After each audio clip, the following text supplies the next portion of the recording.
Channel Pensiun Berkah, channelnya pensiunan atau yang berencana pensiun dini, berbagi tip mengisi waktu pensiun untuk meraih keberkahan. Yo yo yo yo, subscribe bro.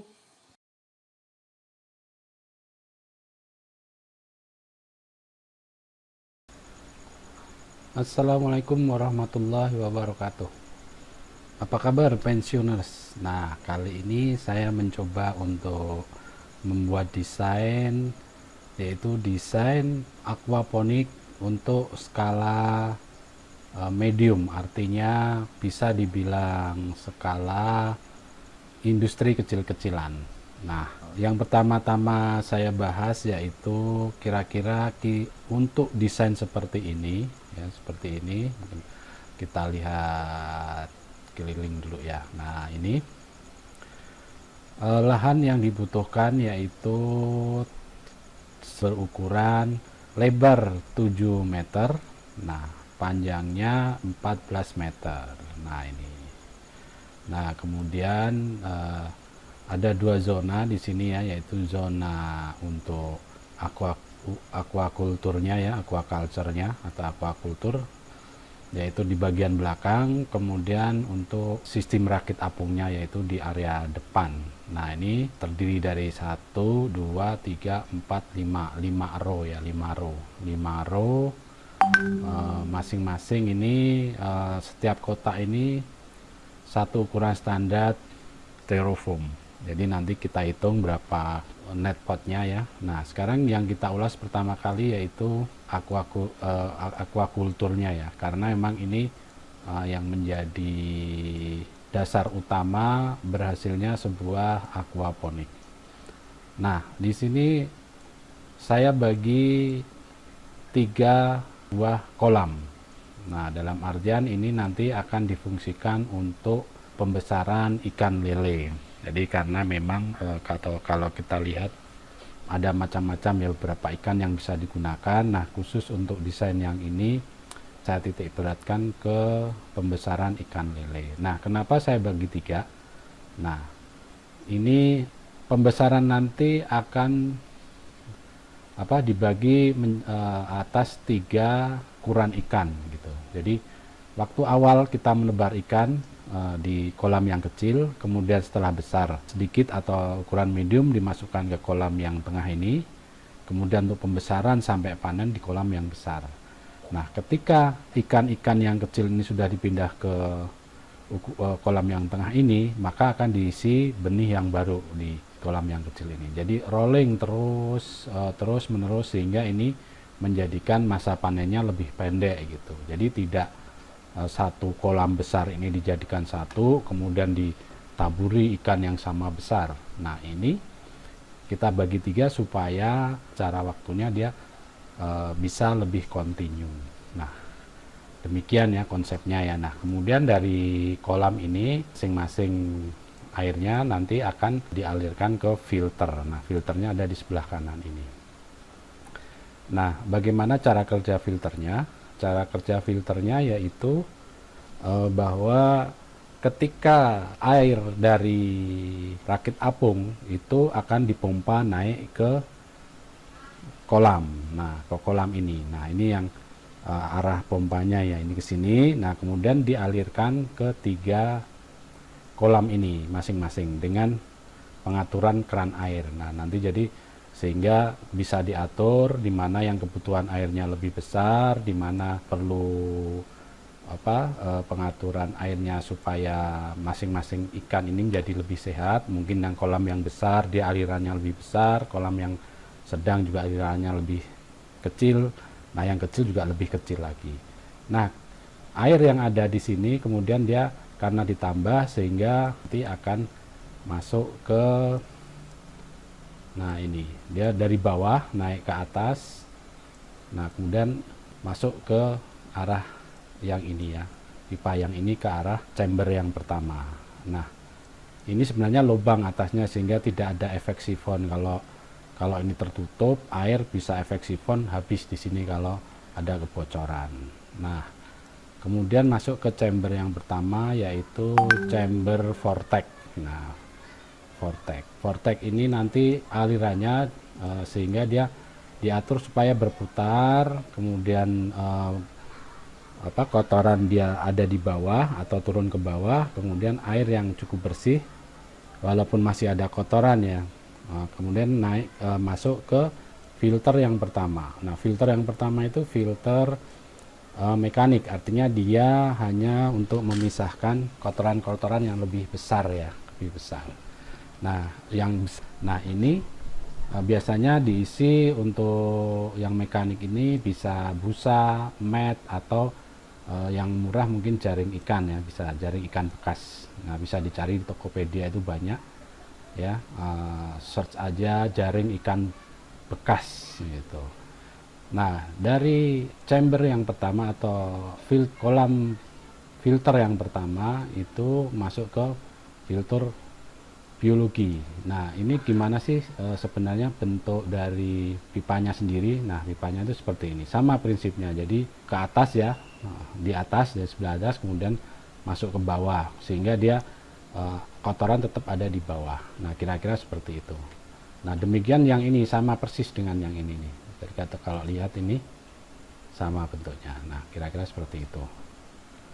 Nah, kemudian sama dari filter biologi ini biasanya biobol atau batu apung atau ya, yang penting di situ memang untuk proses nitrifikasinya ya, nitrit jadi nitrat.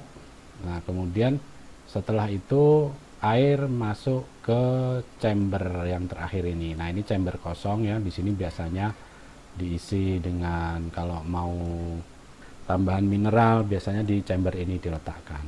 Nah, kemudian dari chamber ini itu dialirkan ke bawah ya. Di sini kalau kita mau close dari sistem ini kemudian back ke arah ke arah awal masih bisa gitu ya. Jadi T ini bisa di close sistemnya sehingga tidak mengalir apabila ada masalah dengan sistem di aquaculturnya.